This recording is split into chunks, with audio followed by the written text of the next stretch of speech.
I can remember a few times. Tony La Russa, after the game, I was bumming because I had a bad offensive game, and he knocked me upside the head and said, "Hemond, we just won the game today. You did a heck of a job." Give it the clap.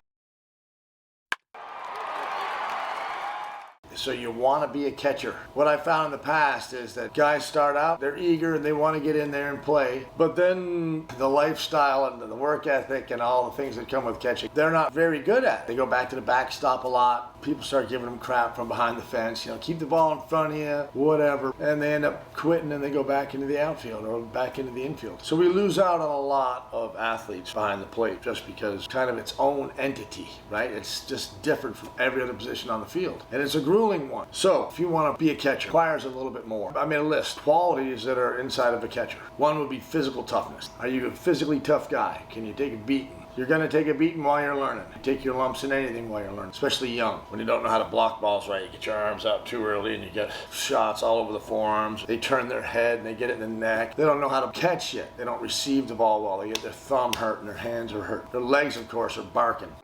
So if you're a kind of player that's a little bit soft, doesn't like to get banged around, and you stay out in the field, you're going to get roughed up. Then on top of that, you got to catch pens, warming pitchers up a lot. The next part of it would be the mental part. You're going to have to be mentally tough. Right? Some players just want to sit out in the outfield, right? And they prep for every pitch like they should, but their mind is more on hitting. They don't have to engage as much mentally as catchers do. Catchers have to be on point. Catchers have to know what the pitcher has working today. What are his pitches? Can he communicate with the coach all at the same time? He's helping run all of defense. Most of the signs go through the catcher. It's a game that really asks you to be in tune mentally, right? Which is another trait that we come to. Number 3, separate your offense from your defense. Sometimes you're going to have some bad games offensively and stuff, and you're going to have to put that behind you. Can you do that? You have to have that mindset of defensive first. You can't have a bat at bat and take it with you. Play your defense with it while you're moping back there because you just struck out. That can't happen. So you have to be able to separate it. I can remember a few times. Tony La Russa, after the game, I was bumming because I had a bad offensive game,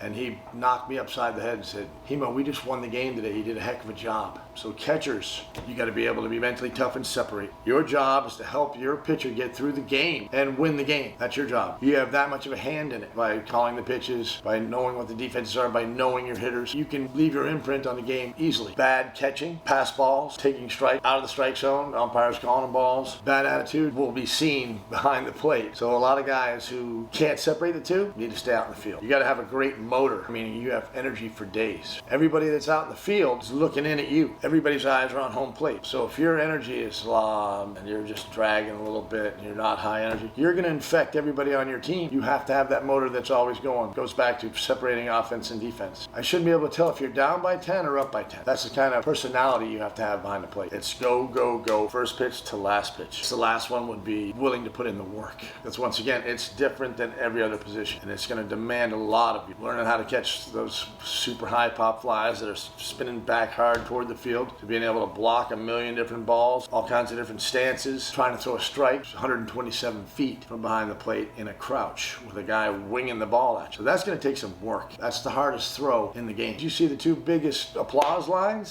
One is home run. Hit deep to left field by Hemond. Going back is Felder. It is gone for a tying home run.